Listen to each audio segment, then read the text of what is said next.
Hello everyone, thank you for watching this video. So today I will share to you tips before entering university. That I do is collection the database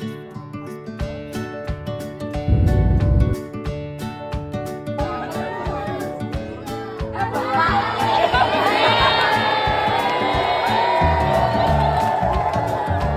Dewi, Dian, Upe, C semua.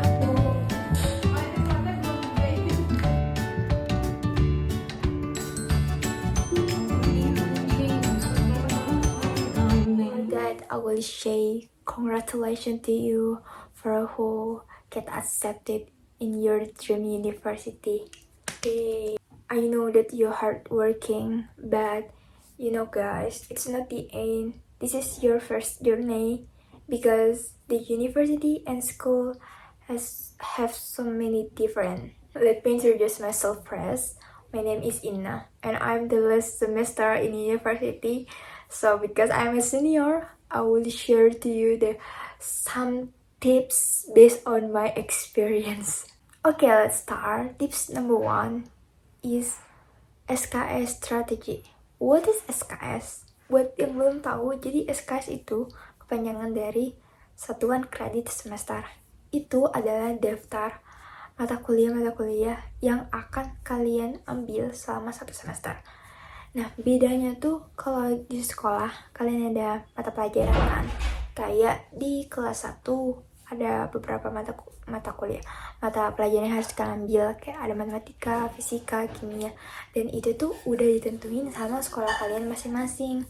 Nah, tapi kalau di kuliah itu kalian harus milih sendiri SKS-nya. Ada beberapa syarat yang harus kalian penuhi kalau kalian pengen lulus. Umumnya itu kalian harus ngambil sebanyak 144 SKS. Dan itu tuh terbagi-bagi juga, ada beberapa yang mata kuliah wajib, ada kuliah pilihan luar, atau mata kuliah pilihan dalam. Dan biasanya in university, especially in the university itu mata kuliah wajibnya tuh kadang dipaket-paketin, jadi kayak ada satu semester itu yang kayak kita harus ngambil matkul ini, jadi kita bisa reference ke sana. Dan buat untuk matkul-matkul kayak pilihan luar atau pilihan dalam, itu kalian yang atur sendiri sesuka kalian. Terus kenapa sih ini itu penting? Karena kalau kalian salah strategi, itu bisa mempengaruhi kelulusan kalian. Based on my experience, ini aku berpengalaman banget karena sekarang aku lagi mengalami itu. Karena waktu itu semester pas 3 itu aku sambil magang, dan itu karena aku magang, aku harus mempeta-petakan SKS ku juga. Nah, aku salah strategi nih. Aku kebalik ngambil matkul yang seharusnya nggak aku ambil saat itu, aku ambil, dan yang harusnya aku nggak ngambil itu aku ambil, yang aku ambil nggak ambil, pokoknya kayak kebalik gitulah. Nah, disitu aku sedikit menyesal karena pas semester berikutnya ternyata matkul tersebut itu tidak dibuka, dan itu tuh merupakan matkul yang menentukan kelulusan. Kayak kalau matkul itu nggak diambil, itu kita nggak boleh lulus karena kan ada beberapa persyaratannya. Jadi buat kalian nih yang lagi nih mau masuk kuliah, itu tips aku adalah itu kalian coba buka portal kuliah kalian, terus kalian research kayak berapa SKS kira-kira matkul wajib yang harus kalian ambil, dan matkul pilihan dalam ataupun pilihan luar yang wajib kalian ambil. Nah, kalau bisa kalian mulai peta-petain, misalkan kalian pengen lulus nih 4 tahun atau 3,5 tahun, itu kalian peta-petain aja kayak satu semester ini aku pengen ngambil berapa SKS dan matkul apa aja yang harus aku ambil. Kalaupun suatu saat nanti bakalan berubah, it's okay, tapi setidaknya kalian itu udah punya gambaran atau kuliah apa saja yang harus kalian ambil. Dan kalian harus make sure kalau matkul itu tuh dibuka cuma 1 semester aja, dan nggak 2 semester. Itu kalian harus responsible juga, careful juga di pemilihan itunya. Tips number 2, jangan ambil mata kuliah yang auto A.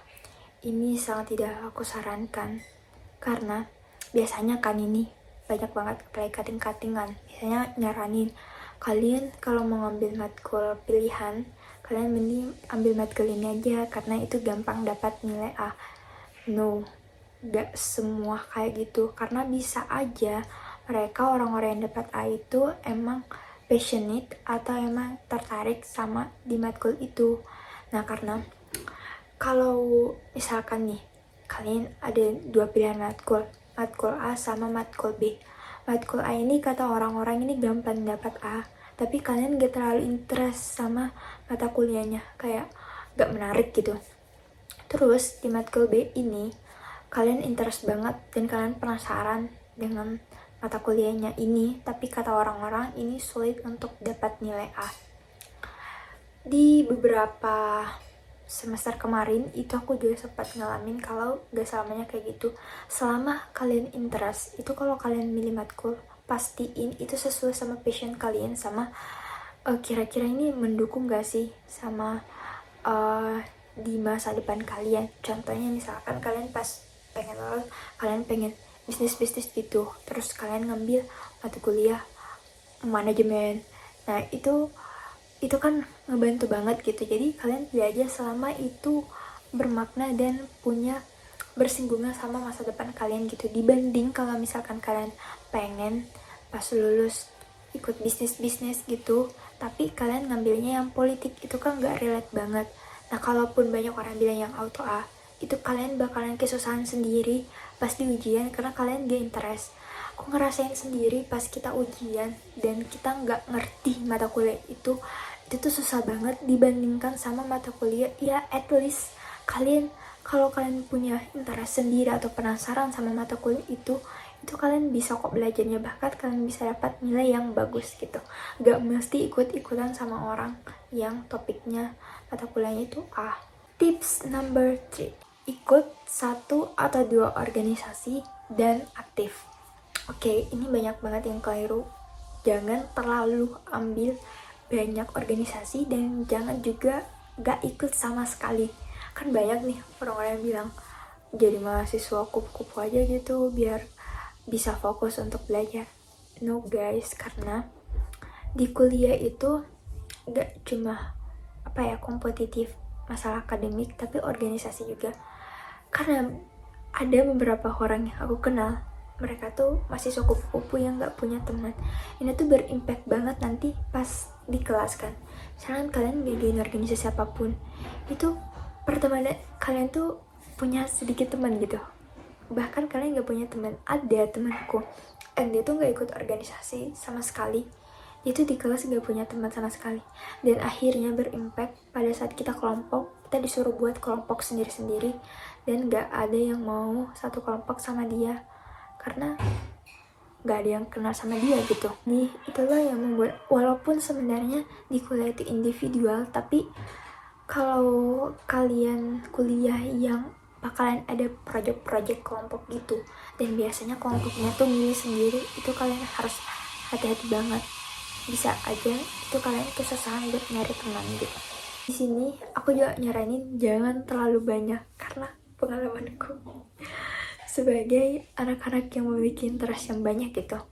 Dulu kalau di ITB itu ada namanya OHU, itu tuh dulu ada kayak pameran tiap unit, itu aku udah tanya satu-satu kayak, oh ini menarik nih daftar, ini menarik nih daftar, dan akhirnya aku cuma berakhir jadi anggota, tapi nggak ada satupun yang aku benar-benar menonjol di sana gitu. Akhirnya itu mengganggu akademik aku juga, karena aku cuma dapat capeknya aja gitu. Yang tadinya aku pengen nyari relasi karena aku punya banyak organisasi, itu nggak terwujud juga karena aku harus kesini habis itu kesini, jadi ya relasinya juga cuma kenal pada saat waktu itu, habis itu udah lupa.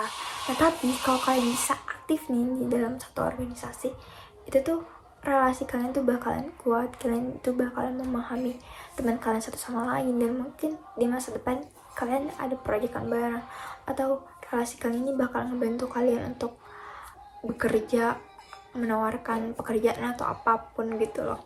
Untuk saranku, kalau kalian mau milih 2 organisasi itu bagusnya kalian pilih satu organisasi di dalam kampus, terus yang kedua kalian pilih organisasi di luar kampus. Organisasi di luar kampus itu seru banget, karena aku jurusan anak teknik biomedis juga kan, yang kita tahu di Indonesia tuh masih sangat minim, dan ini tuh jurusan baru. aku ikut organisasi di luar, itu aku ketemu sama orang-orang baru dan itu membuka pandangan yang baru gitu. Kita sering cerita kayak di kampusmu jurusan kayak gini tuh ngapain aja gitu, dan kita bisa kayak nanya-nanya juga kalau misalkan mereka udah duluan pelajaran kayak itu. Jadi seru banget sih. Jadi kalau kalian pengen ikut organisasi, pastiin organisasi itu merupakan interest kalian juga. Jadi nggak cuma sebatas kalian senangin, tapi itu tuh punya impact yang bagus, karena di organisasi itulah kita menemukan relasi gitu.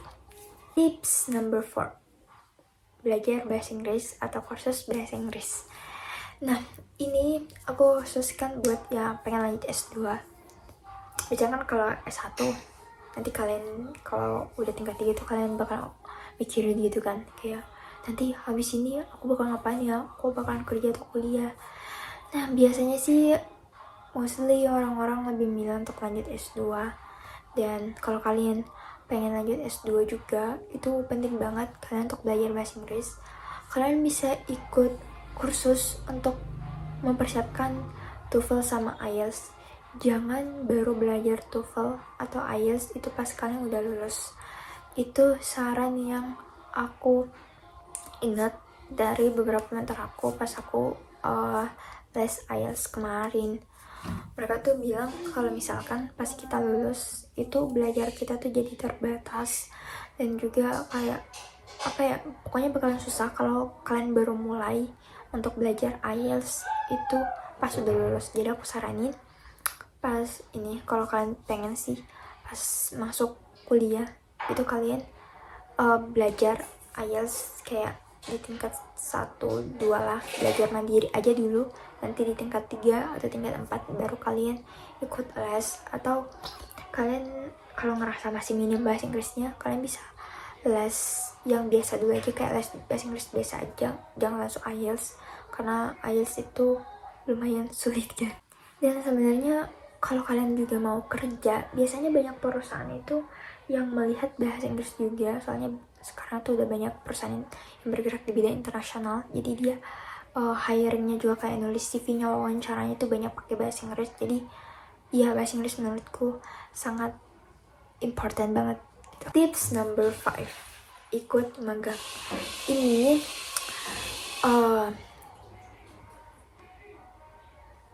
kalau bisa selama kuliah itu kalian, untuk yang pengen kerja habis lulus itu kalian punya pengalaman professional skill gitu. Soalnya ini tuh penting banget, karena tuh kalaupun kalian fresh graduate itu kalian bakal ditanyain mengenai skill manajemen yang kalian gimana, skill leadership kayak gimana.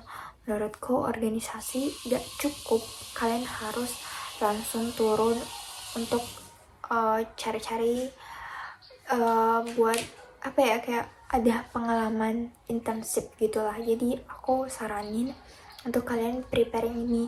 Dan kalau bisa itu tuh kalau kalian mau ikut magang juga itu banyak kayak ada portofolio juga. Jadi kalau bisa itu di tingkat 1 sama tingkat 2 itu kalian benar-benar persiapin kayak skill organisasi kalian, baru kalian daftar magang di tingkat 3 atau tingkat 4. Nah, karena tuh ini agak tricky banget sih, soalnya sekarang itu mau daftar magang itu kalian harus punya skill gitu loh. Jadi pastiin di organisasi tuh kalian ada pengalaman punya leadership atau apa gitu, biar kalian magang gitu kalian bisa diterima. Dan pas udah lulus itu kalian udah punya professional skill, itu bakalan memudahkan kalian untuk daftar kerja gitu. Tips terakhir adalah tips number 6, freelance atau part time. Oke, sebagai mahasiswa kita butuh financial income. Mungkin banyak yang masih pakai duit orang tua, tapi menurut kalau kuliah itu kayak kita udah dewasa gitu ya, kayak kita butuh penghasilan juga. Nggak mungkin kan kita dikasih orang tua terus. Jadi ini tuh kalian melatih kalian tuh bisa dapat penghasilan walaupun gak terlalu banyak dengan cara part time atau freelance. Part time ini sebenarnya nggak perlu kayak apa ya, nggak perlu kayak kerja di cafe atau restoran atau gimana, itu digital aja tuh bisa. Kalau dulu aku pas covid itu kayak buat startup sama teman, kayak ikut kompetisi gitu kan, kita buat Instagram branding. Habis itu kita laksanain webinar nih, kita undang salah satu motivator. Habis itu di webinarnya itu berbayar. Nah biasanya kan banyak orang yang tertarik nih, apalagi mahasiswa yang pengen masuk ITB mungkin kan, terus kita buat webinar tips masuk ITB. Nah itu kan bisa menghasilkan cuan juga gitu. Terus untuk freelance ini kalian bisa manfaatin untuk cari kerja atau les. Nah itu kalau aku dulu, aku freelance-nya tuh kayak ngajar olimpiade sama ngajar anak-anak SMA untuk persiapan SBMPTN. Nah, itu aku pakai platform apa sih namanya, aku lupa. Oh ya, dulu aku pakai Superprof. Nah di situ kalian ini aja, kayak kalian tuh expert di bidang apa gitu, dan nanti bakal ada yang hubungin kalian untuk ngajar. Dan ini yang menurutku juga salah satu yang menarik gitu, walaupun gak seberapa tapi kalian bisa bermakna untuk orang lain dan juga bisa menghasilkan uang dan membantu meringankan perekonomian sebagai anak rantau. Oke, mungkin itu saja 6 tips dari aku yang bisa aku share. Mungkin bisa kalian perhatiin dan semangat untuk memulai perkuliahan, karena biasanya perkuliahan itu semangatnya cuma 1 bulan awal, habis itu udah kayak mumet aja. Jadi pertahankan terus semangat kalian, dan sampai jumpa di video berikutnya. Thank you.